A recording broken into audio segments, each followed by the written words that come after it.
Nouveauté pour la résidence Fleury.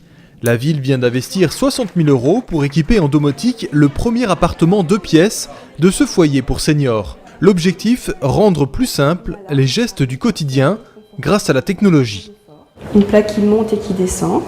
La personne le met à sa hauteur. Si elle est en fauteuil roulant, elle peut la baisser au maximum. Des placards qui descendent tout seuls, des volets électriques, des armoires qui s'éclairent grâce aux capteurs de présence, des capteurs qui servent aussi d'alerte en cas de comportement inhabituel. La personne qui a l'habitude de se lever tous les jours entre 9h et 10h, si pendant ce laps de temps il n'y a pas eu de mouvement après 10h, il y a aussi une alerte qui arrive sur le téléphone de l'aidant. Le sol de la salle de bain est antidérapant, la douche équipée d'un siège rabattable. Dans la chambre, un lit médicalisé 2 places et pour la nuit, un chemin lumineux qui conduit jusqu'à la salle de bain. Tout est pensé pour gagner en sécurité et en autonomie. C'est pour l'instant le seul appartement de ce type dans la résidence. Nous espérons dès 2017 pouvoir en avoir 1 ou 2 supplémentaires. Les conditions d'attribution pour obtenir cet appartement, il faut avant tout être fontenaisien, il faut avoir 65 ans et plus, que sur le couple, l'un des deux soit en perte d'autonomie. La domotique permet aux seniors de rester le plus longtemps possible dans leur logement. Dès le 1er juillet, l'appartement accueillera ses premiers occupants.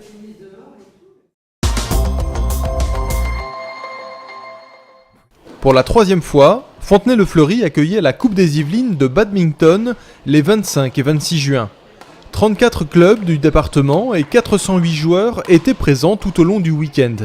La compétition se déroulait dans les gymnases du Levant et des Cartes. Tous les tableaux ouverts donc en simple, simple homme, simple dame, double homme, double dame, double mixte. Il faut rappeler que le badminton c'est le seul sport olympique qui fait du double mixte.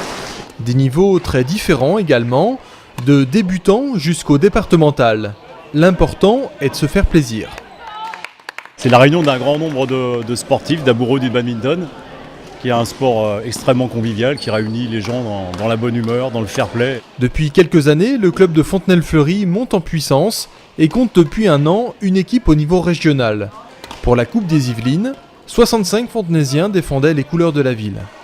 C'est l'aboutissement de la saison puisque c'est la dernière grosse compétition de la saison et c'est une compétition de club puisqu'il y a un challenge club, c'est-à-dire que les clubs se rencontrent individuellement et donc il y aura une remise de coupe des Yvelines à un joueur, donc c'est Fontenay qui avait gagné l'année dernière. Cette année, c'est Carrières-sur-Seine qui remporte la Coupe des Yvelines. Fontenay termine à la 3e place.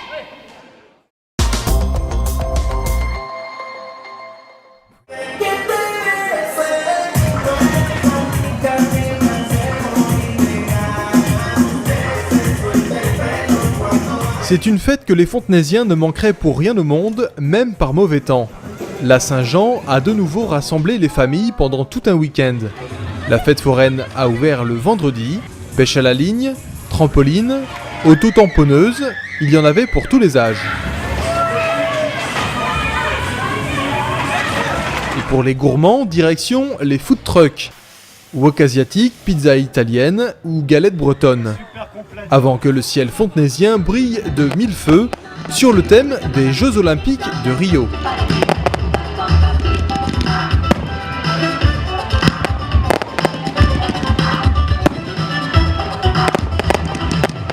Le samedi, place aux jeux en tout genre sur la place de l'Hôtel de Ville.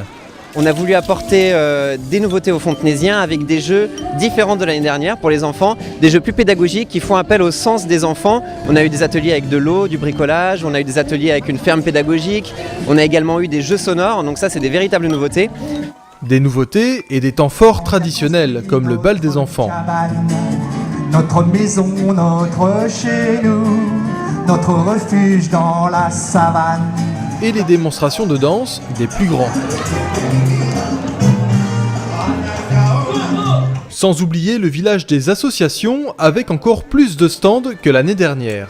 C'est grâce aux associations que la Saint-Jean garde cet esprit populaire et vraiment encore un grand merci à elle parce que sans les associations, la Saint-Jean ne serait pas ce qu'elle est.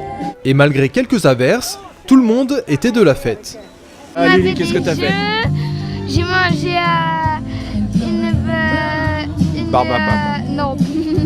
une brochette de bonbons. J'ai passé une bonne journée quoi. Voilà. On a profité de venir, dès qu'il a arrêté de pleuvoir, on est arrivé là. Donc on est motivé là. Hein. L'orage est passé. Mais c'est super, manger comme ça dehors avec la musique, là, c'est sympa. Oui, il y a des beaux ensembles, vraiment, on n'est pas déçus. Une soirée qui s'est terminée avec des concerts et le fameux feu de la Saint-Jean.